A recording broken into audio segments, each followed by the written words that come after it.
Aku semakin ketakutan ketika tubuh yang tergeletak di lantai itu mulai merangkak. Dengan kedua tangannya, Ngesot menarik bagian badan tanpa kaki di lantai lorong mendekati tempat aku berdiri mematung. Belum habis rasa tercengang yang aku rasakan. Bagian kaki yang sebatas pinggang ke bawah yang sepertinya dari tadi diam, mulai berjalan mengikuti tubuh yang merangkak di lantai. Goyang ketakutan setengah mati. Masih sempat angkat galon yang sudah penuh. Aku pindahin ke gerobak dan mendorongnya secepat yang aku bisa. Masih mendorong gerobak galon sekali lagi, aku menengok ke belakang. Rupanya sosok itu masih terus bergerak merangkak. Aku pun mendorong gerobak lebih cepat hingga akhirnya aku berada di ujung lorong yang menikung.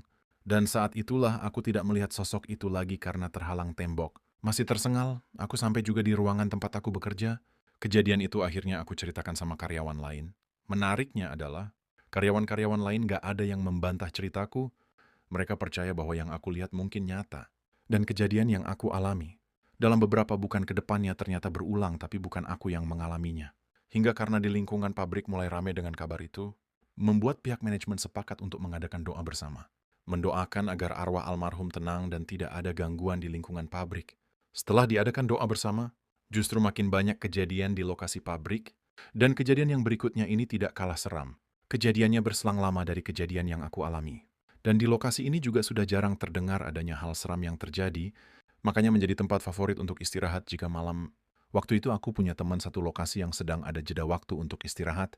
Ya pergi keluar untuk sekedar merokok, tempat favorit yang sudah lama dirasakan aman. Lokasinya di dekat pengisian air minum, tempat di mana aku pernah melihat sosok menakutkan itu. Saat itu, menjelang azan maghrib dan dia duduk sendirian di sana. Tidak beberapa lama ada suara yang ia dengar, suara dentingan dari sendok dan piring yang beradu.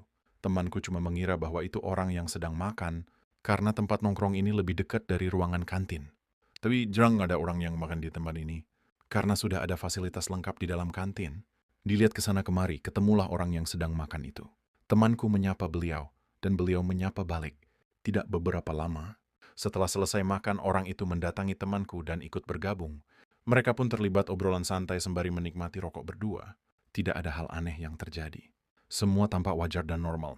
Tak beberapa lama, orang itu pun pergi pamit katanya mau sholat maghrib. Mengangguk, temanku kembali menikmati rokoknya. Sebelumnya dia belum curiga siapa orang yang menemaninya tadi di tempat nongkrong.